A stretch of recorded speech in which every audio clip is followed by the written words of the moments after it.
Our second mare due in 2025 is Miss Kennedy here. She's due January 29th. And so today she is at 290 days pregnant. For those that don't know, 340 days is considered full term. Now, 320 is when we consider them safe to have their babies. No, we're not escaping.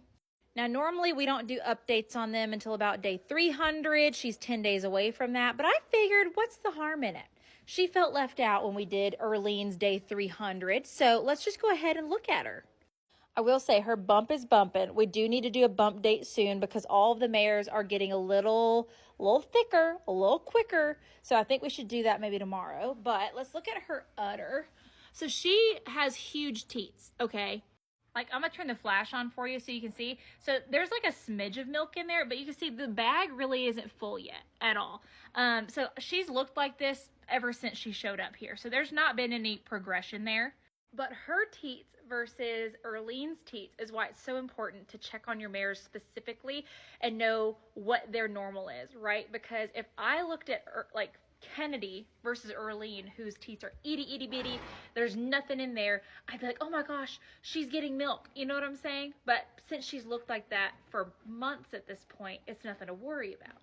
She's still very firm in her hip, getting a little looser back here, but like still feels very, very firm to the touch.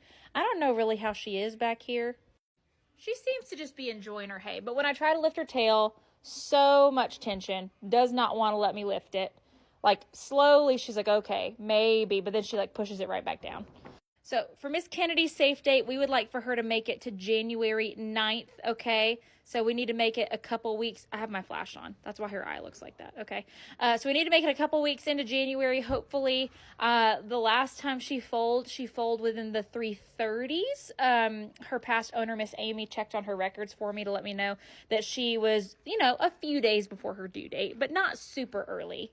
So this will be her second baby. While it's my first time ever foaling her out, it does help a lot that I got to talk with her past owner, the first one who foaled her out, and kind of figure out, you know, how she foaled, when she foaled, that kind of thing. Which I always recommend writing down, like, what day they had their baby, what signs they showed, did they wax, did they drop, did they act weird, did they go off of grain, all of those things.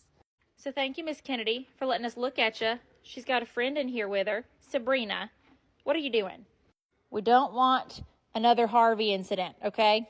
So anyway, it's almost that time of year where we're doing so many mare checks. The fact that we have 8 mares to keep track of this year is crazy. We're going to be doing so many more belly measurements and checking them every night, and it's just almost that time of year where I don't sleep. So if you would like for me to make any videos explaining terms, explaining specific things that are happening that you would like clarified on before that time, please let me know in the comments, and I'm just so excited.